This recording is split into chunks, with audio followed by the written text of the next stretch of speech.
Matthew 18. At that time, the disciples came to Jesus, saying, "Who is the greatest in the kingdom of heaven?" And calling to him a child, he put him in the midst of them, and said, "Truly I say to you, unless you turn and become like children, you will never enter the kingdom of heaven. Whoever humbles himself like this child is the greatest in the kingdom of heaven. Whoever receives one such child in my name receives me. But whoever causes one of these little ones who believes in me to sin, it would be better for him to have a great millstone fastened around his neck and to be drowned in the depth of the sea. Woe to the world for temptations to sin, for it is necessary that temptations come, but woe to the one by whom the temptation comes. And if your hand or your foot causes you to sin, cut it off and throw it away. It is better for you to enter life crippled or lame than with 2 hands or 2 feet to be thrown into the eternal fire. And if your eye causes you to sin, tear it out and throw it away.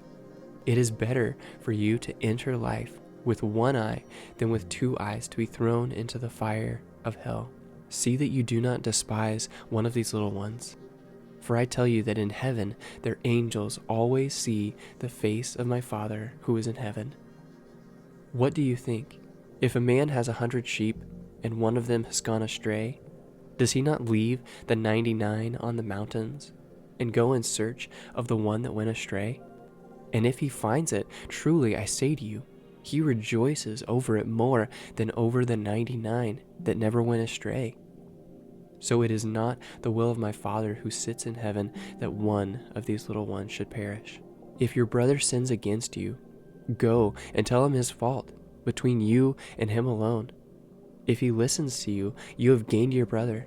But if he does not listen, take 1 or 2 others along with you, that every charge may be established by the evidence of 2 or 3 witnesses. If he refuses to listen to them, tell it to the church. And if he refuses to listen even to the church, let him be to you as a Gentile and a tax collector. Truly I say to you, whatever you bind on earth shall be bound in heaven, and whatever you loose on earth shall be loosed in heaven. Again I say to you, if 2 or 3 agree on earth about anything they ask, it will be done for them by my Father in heaven. For where 2 or 3 are gathered in my name, there am I among them." Then Peter came up and said to him, "Lord, how often will my brother sin against me, and I forgive him? As many as 7 times?" Jesus said to him, "I do not say to you 7 times, but 77 times. Therefore the kingdom of heaven may be compared to a king who wished to settle accounts with his servants. When he began to settle, one was brought to him who owed him 10,000 talents. And since he could not pay, his master ordered him to be sold, with his wife and children and all that he had, and payment to be made.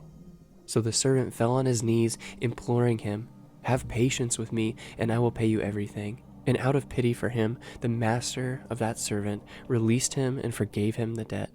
But when that same servant went out, he found one of his fellow servants who owed him 100 denarii. And seizing him, he began to choke him, saying, 'Pay what you owe.' So his fellow servant fell down and pleaded with him, 'Have patience with me, and I will pay you.' He refused and went and put him in prison until he should pay the debt. When his fellow servants saw what had taken place, they were greatly distressed, and they went and reported to their master all that had taken place. Then his master summoned him and said to him, 'You wicked servant, I forgave you all that debt because you pleaded with me. And should you not have had mercy on your fellow servant, as I have had mercy on you?' And in anger his master delivered him to the jailers, until he should pay all his debt. So also my heavenly Father will do to every one of you, if you do not forgive your brother from your heart."